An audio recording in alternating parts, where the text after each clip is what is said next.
Olá pessoal, bem-vindos a mais uma aula sobre reações e complexos. E nessa aula número 5 nós vamos falar sobre os efeitos simbióticos e sobre as reações de modificação de ligantes.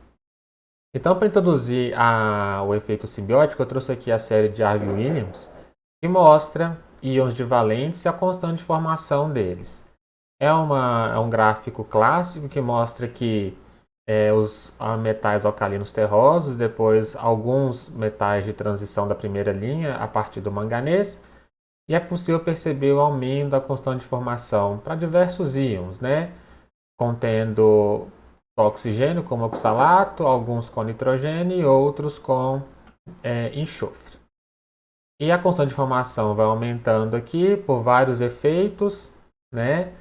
E nos metais de transição, a constante de formação vai aumentando em todos os casos, porque a energia de estabilização do campo cristalino aumenta de ferro até cobre, sendo o cobre aqui por causa do efeito Anteller, e decresce para o caso do zinco, devido aqui ao preenchimento dos orbitais de energia de estabilização do campo cristalino e a zero. E aí aqui a gente pode extrair duas coisas. O primeiro aqui é que bário, estrôncio, cálcio e magnésio, eles são átomos que não têm a covalência entrando em ação.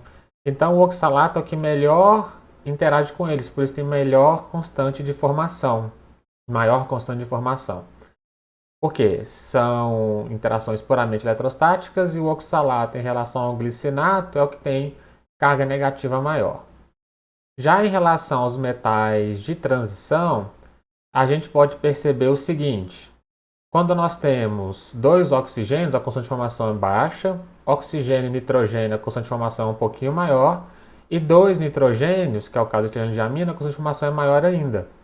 Isso porque o oxigênio é mais eletronegativo, né? Então a covalência não é tão forte assim. Um nitrogênio e oxigênio é mais covalente à ligação desse ligante com o metal. Dois nitrogênios, melhor ainda. O mesmo acontece quando a gente compara tioglicolato com o cisteaminato, né? Um par enxofre-oxigênio tem a constante de formação relativamente alta. Mas quando é nitrogênio e enxofre, porque o nitrogênio é menos eletronegativo que o oxigênio, aí o par nitrogênio e enxofre, ele consegue fazer uma covalência muito maior com esses elementos aqui, que são ácidos relativamente duros, mas conseguem fazer ligação covalente com seus ligantes, e a constante de formação aumenta. Então nós temos esse perfil. Toda vez que a gente tende a aumentar a covalência da ligação, né, os átomos ficarem mais macios, a constante de formação tende a ficar maior também. E isso vai ser importante quando a gente introduzir o efeito simbiótico. Então, o efeito simbiótico vai ser um efeito que culmina da somatória do metal e de seus ligantes. E isso vai aumentar ou diminuir a densidade eletrônica no metal e vai fazer com que este metal agora consiga se ligar melhor também a átomos mais macios ou mais duros, dependendo desta combinação. Então, se você tiver um aumento da densidade eletrônica no metal, a tendência dele vai ser a formação de ligação com as bases mais macias. Isso pode advir de diminuição da carga do metal. Então, você pode fazer um processo redox que diminuiu a carga do metal, por exemplo. Ou então você está analisando um complexo em que tem ligantes mais macios, ou seja, aconteceu um aumento da maciez desses ligantes, são ligantes mais polarizáveis, e aí é uma consequência, o complexo também vai preferir se ligar a ligantes mais polarizáveis. E o contrário também acontece. Se você diminui a densidade eletrônica do metal, você vai ter uma tendência de fazer ligações com bases mais duras, né? É aquele efeito, né, da tendência de deslocamento do equilíbrio, de formação sempre de ligação do ácido duro com a base dura e do ácido macio com a base macia. Não é diferente aqui.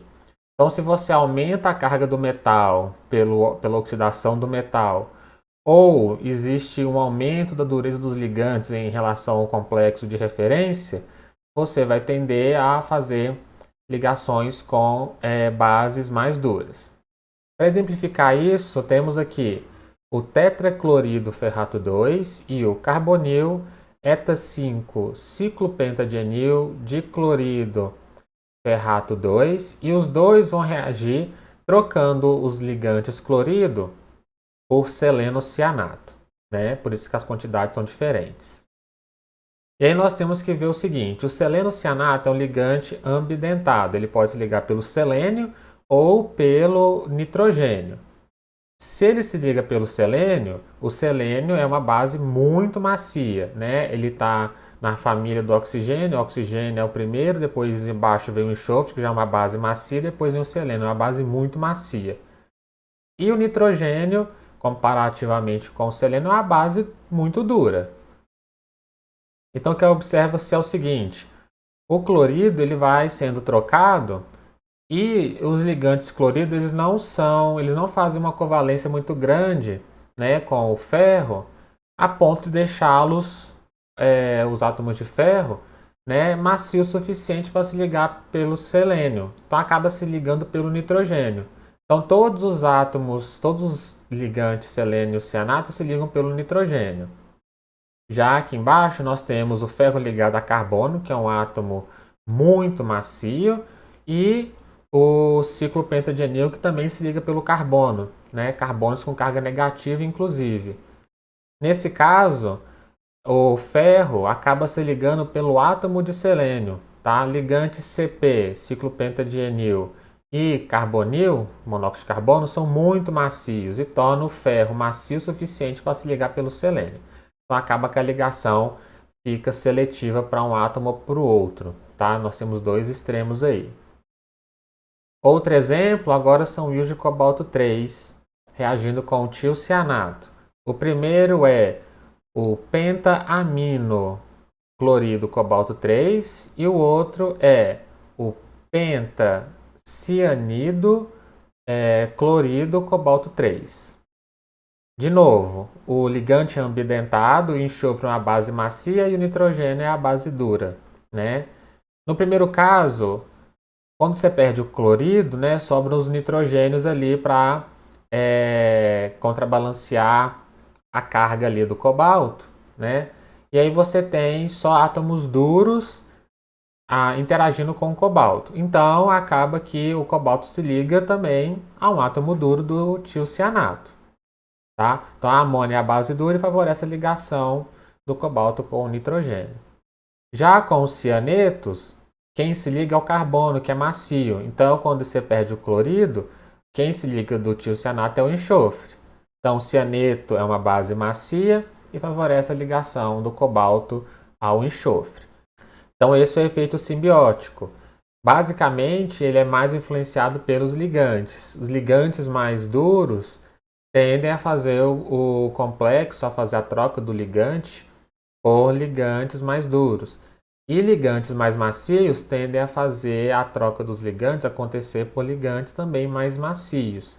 E quando você tem ligantes ambidentados, pode acontecer esse processo seletivo, né? Ser uma troca seletiva por um átomo ou por outro. Bem, com relação às modificações dos ligantes, nós vimos até agora muitos exemplos de muitos complexos, mas todos eles, ou a imensa maioria deles, os complexos foram preparados com o ligante pronto e o íon metálico, e a reação aconteceu com a reação desses dois, né? Você não teve um processo em que o ligante foi preparado depois que ele já estava coordenado ao metal. É muito raro ou pouco comum, né, que essas reações aconteçam dessa forma. Uma situação que acontece isso é durante ciclos catalíticos. Então eu trouxe aqui, por exemplo, a reação REC, que acontece a formação da ligação carbono-carbono, uma ligação muito difícil de acontecer. Existem várias reações catalisadas por íons metálicos que favorecem a formação das ligações carbono-carbono, e a reação REC é uma delas. E para ela acontecer, ela utiliza um complexo de paládio zero.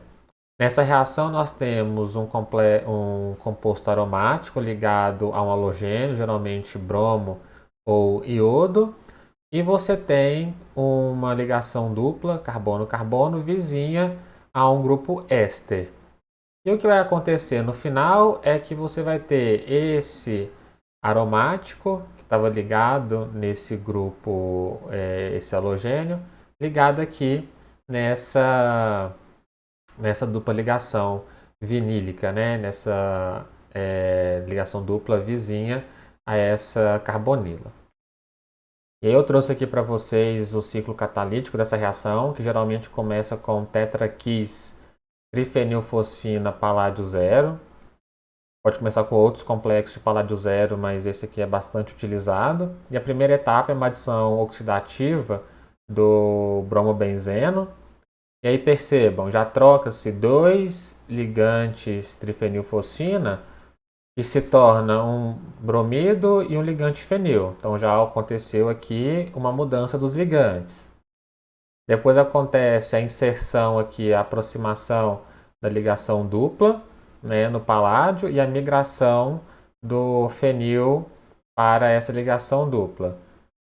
Depois temos a migração alfa aqui do hidrogênio para o paládio e o rompimento da ligação do paládio com essa ligação dupla para a recomposição, né, da ligação dupla, com a eliminação do produto desejado.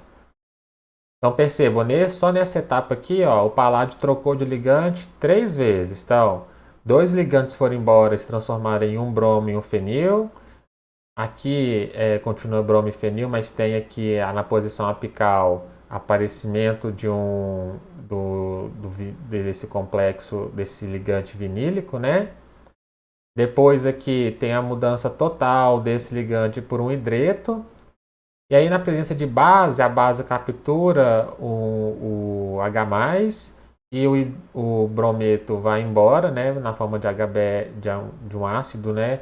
Com o brometo aqui de contraíon, e os dois ligantes trifenilfosfinas vão recompor a esfera de coordenação. Tá? Então, no ciclo catalítico é muito comum que os ligantes vão alternando, vão sendo alterados ali com o tempo, e você tem vários complexos sendo formados ao longo do processo. Mas, no final do ciclo catalítico, o que você tem é a recomposição do seu ligante, né, porque é uma catálise, e você não tem a modificação efetiva do seu ligante. Você tem a modificação da esfera de coordenação momentaneamente ali. Isso é para exemplificar que é possível ser feita a modificação dos ligantes, né, ao longo aqui do processo ao longo do tempo, né? Você não precisa fixar o seu ligante e deixar ele ali o tempo todo. Às vezes o processo de reação do seu metal com o seu ligante acontece numa situação que não é favorável. Então você tem que fixar ali, fazer a reação numa certa condição, e só depois que você vai terminar as modificações necessárias no ligante. Ou às vezes acontece de uma maneira inusitada, você não esperava que fosse acontecer. É o que a gente vai mostrar a partir de agora. O primeiro exemplo de modificações acontece devido à hidrólise, né? É um fenômeno que acontece principalmente quando você tem no seu ligante grupos ésteres, amidas, ou então o seu ligante é formado por peptídeos de outros grupos que sofrem hidrólise, lactonas, lactamas e assim por diante.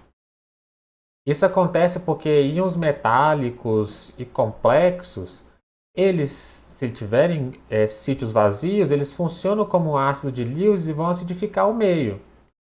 Então vamos pegar um exemplo clássico. Vamos supor que você tem só o seu éster, a sua amida ou o seu peptídeo que você quer ligar no seu átomo de ferro, por exemplo. Eu vou deixar linkado aqui na aula que eu mostro por que o átomo de ferro é tão ácido assim, mas eu vou fazer uma pequena revisão aqui para vocês. Então, o átomo de ferro, cloreto de ferro, se você adiciona em água, ele vai formar um complexo de ferro, né? O hexaaqua ferro 3, e rapidamente ele vai começar a sofrer o processo de hidrólise, né, devido à sua elevada acidez, e vai começar a eliminar íons H+, e formar hidroxo complexos, né? E inclusive são eles que dão aquela coloração tão intensa para as soluções de ferro. E aí a sua solução vai ficar cada vez mais rica em íons H+, ou íons H3O+, e mais ácida.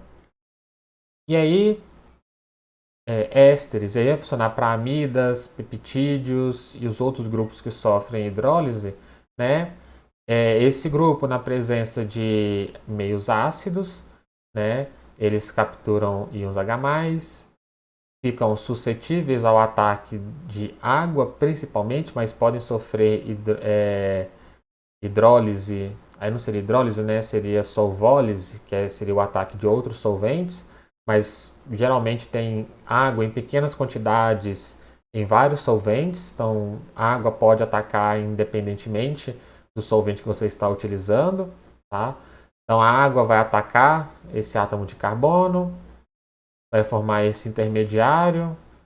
Aí a carbonila, que formou um grupo OH aqui, né, devido a esse ataque, ela quer se recompor.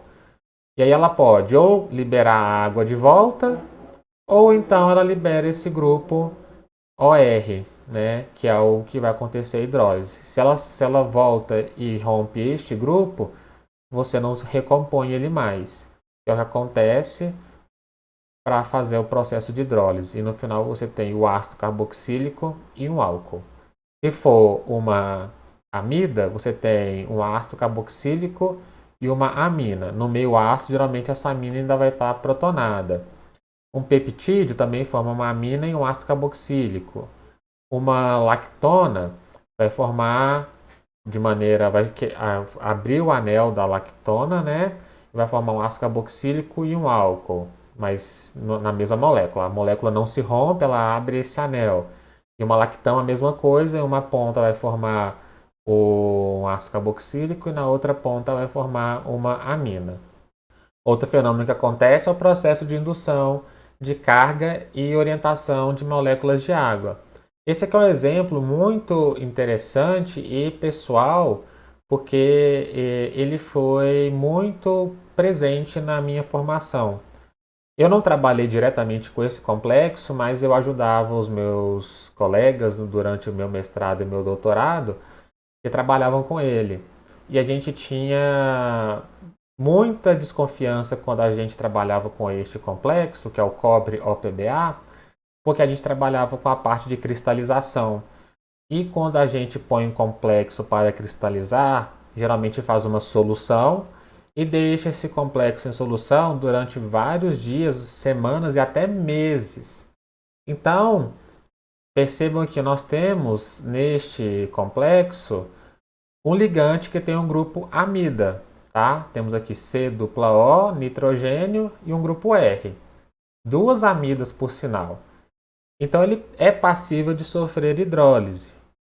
E o cobre, ele tem geometria quadrática plana. Então ele pode receber uma molécula de água, tá? E aí ele pode adicionar, fazer o processo de hidrólise por dois caminhos. O primeiro deles é igual eu mostrei para o ferro, né? Que ele, ao se ligar à água, ele vai aumentar a acidez da água, né? Formando hidroxo complexos e aumentando a acidez da água. Ou então induzindo cargas aqui, né? Porque o cobre tem carga 2+. Então, parte dessa carga ela é induzida aqui no nitrogênio e também se reflete no carbono, tornando esse átomo de carbono suscetível ao ataque. Como temos esse grupo, essa molécula de água aqui, numa posição a 90 graus deste carbono, né, depois que ele se liga ao átomo de cobre, ele fica durante muito tempo, eventualmente ela pode atacar esse átomo de carbono. E é o que acontecia.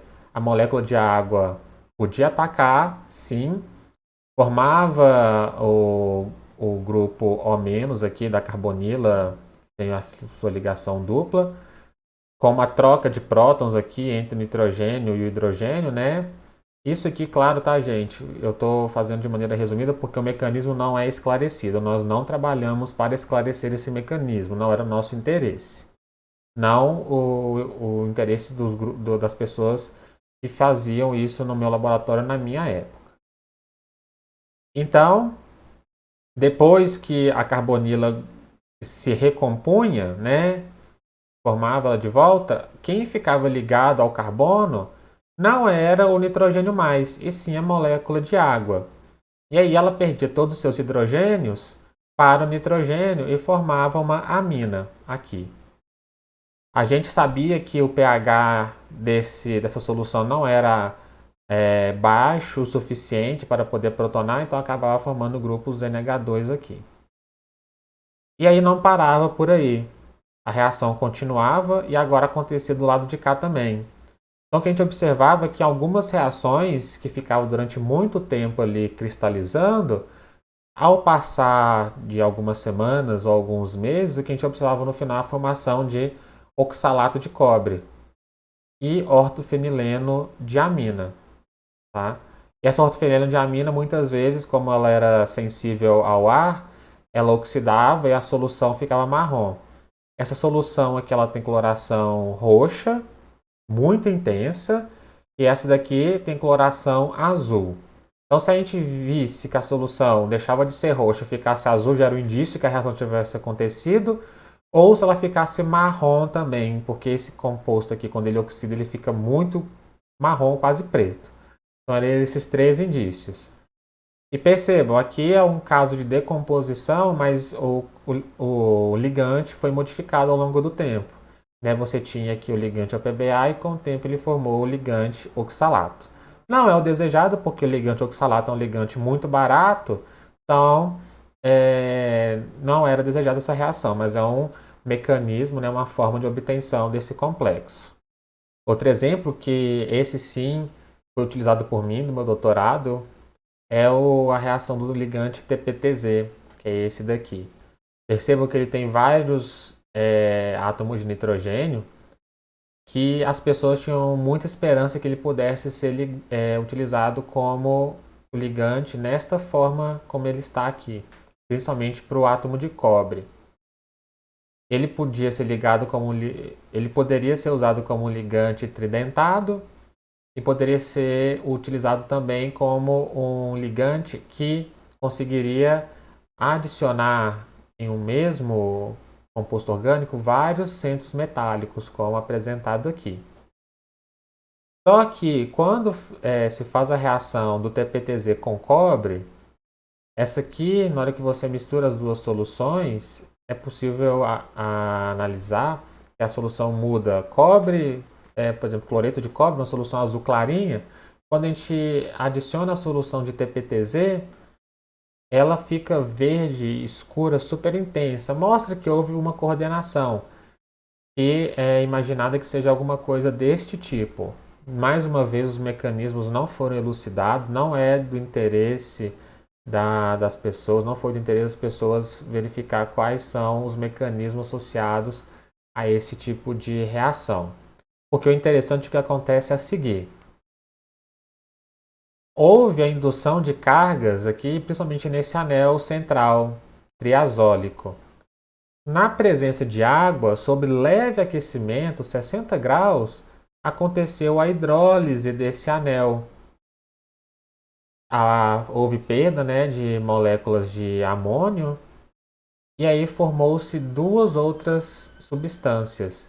O primeiro foi a quebra deste ligante bem aqui, né, com a troca desses dois nitrogênios por dois oxigênios e formou este complexo, que é o cobre BPCA. Ele cristaliza com um nitrato de contraíon e forma este ligante aqui, esse complexo intermediário, que não é isolado devido à quebra dessa parte superior do ligante TPTZ, mas que ele continua a reação. Na presença de outro TPTZ e outro átomo de cobre, né, forma provavelmente outro cobre PCA, e este complexo, que aí sim ele é isolado. É o cobre, nos artigos chamado de cobre pia, né? que é o ligante, que é o cobre, ligado com dois desses ligantes originados da hidrólise do TPTZ e com os nitrogênios e oxigênios aqui na posição em trans. E aí perceba, isso aqui é um caso, sim, de um complexo que não é estável e foi degradado com o tempo. E este complexo aqui ele é muito utilizado porque essas moléculas de água elas podem ser removidas e outros ligantes podem ser colocados aqui na posição das moléculas de água, que era basicamente o que eu fazia no meu doutorado. E eu fazia isso para poder verificar propriedades magnéticas e interações intermoleculares e como essas interações intermoleculares atuavam sobre as propriedades magnéticas. E o trabalho foi interessante e rendeu inclusive o prêmio CAPES de teses de doutorado no ano de 2017, a melhor tese em Química. Então, aqui é um exemplo que é possível sim fazer a modificação do ligante.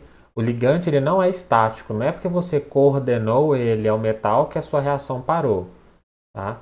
Então você pode sim, não é o impeditivo coordenar o metal em continuar a modificação do seu complexo, não.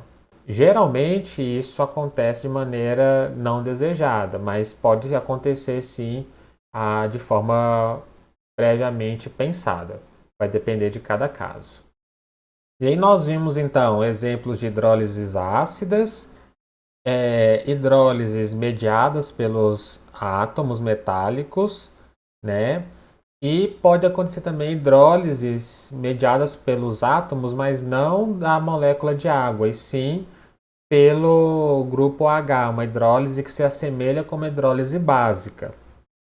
Então, aqui é um exemplo, né, de uma hidrólise que pode acontecer por dois caminhos. O primeiro deles é um complexo de cobalto que tem o grupo hidróxido ligado ali.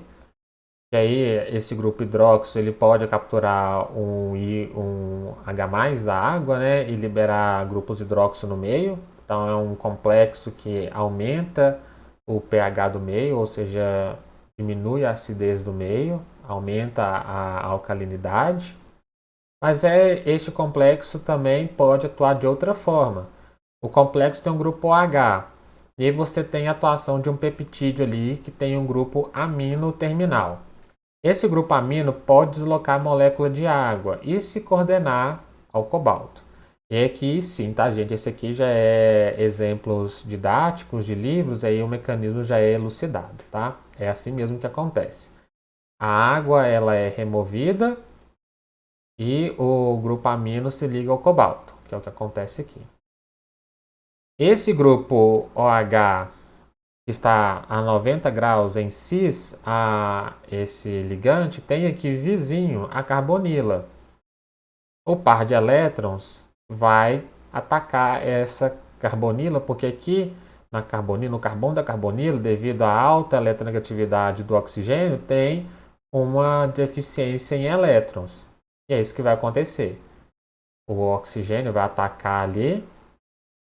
E na hora que você quiser recompor essa ligação dupla, porque esse é o mecanismo das reações orgânicas, as ligações duplas tendem a se recompor, você pode ou liberar o grupo H, que aí você volta ao estado de partida, ou você pode acabar liberando esta parte da molécula, liberar a amina.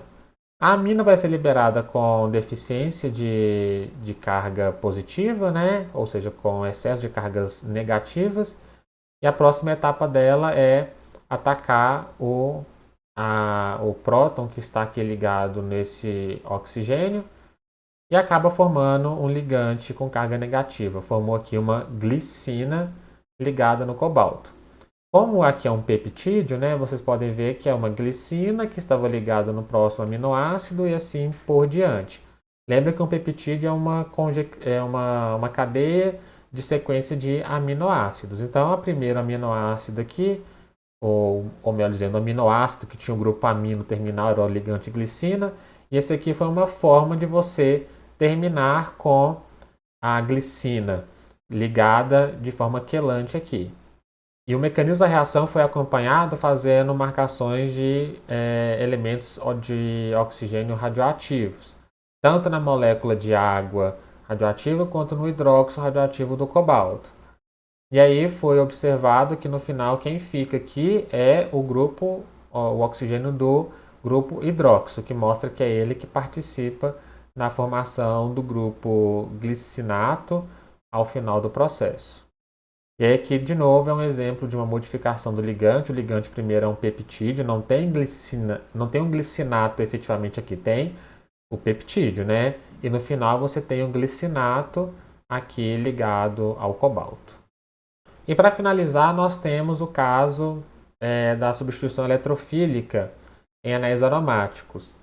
Substituição eletrofílica acontece quando você tem grupos eletrófilos, né, que são aqueles deficientes em elétrons que atacam sistemas, principalmente sistemas aromáticos. O metal, quando ele se liga a grupos como, por exemplo, o acetilacetonato, ele utiliza os seus orbitais D para fazer um anel aromático aqui, né? Ele tem orbitais, orbitais P e D que estão perpendiculares ao anel deste grupo, né? Que são capazes de fazer a ressonância, né? E esse grupo aqui se torna um grupo aromático, assim como as reações dos benzenos, né, de anéis aromáticos lá da química orgânica conseguem passar. Então, o grupo acetilacetonato, coordenados a metais, conseguem passar por substituição eletrofílica e troca esses hidrogênios por outros átomos, tá? Claro que aqui, tá, gente, substituições eletrofílicas geralmente acontecem em meios muito ácidos. Se você acidifica o meio de uma maneira excessiva, você protona acetilacetona e ela se descoordena do metal. E aí, geralmente, isso aqui acontece, aquelas substituições eletrofílicas que acontecem na presença de átomos metálicos, como cloreto de alumínio ou outros mediados por metais, que aí você não precisa acidificar no meio com H+, ou ácido sulfúrico, ou qualquer outro eletrófilo desse tipo, tá bom? Então, a substituição eletrofílica acontece desse tipo. Na presença de um eletrófilo, né, você tem o sistema que aqui é aromático, ele ataca e rompe momentaneamente a aromaticidade, né? Aqui era um carbono sp2, ele fica momentaneamente sp3. E aí você tem um sistema muito ácido, né? E aí, nesse sistema muito ácido, você pode ter ou a rompimento da ligação com esse grupo X ou então a perda do H+. Esse meio muito ácido está cheio de bases ali e consegue capturar inclusive H+ também, né? Bases muito fracas, mas em meio muito ácido, uma base fraca consegue capturar prótons também. Então ela vai embora aqui, o H+ vai embora e você tem a modificação da acetilacetona mesmo coordenada. Bom? Então é isso, pessoal. Com isso a gente termina a aula número 5, que a gente fez uma passagem sobre as reações de modificação em ligantes e sobre o efeito simbiótico. E a aula número 6 a gente vai falar sobre reações redox. Então até lá.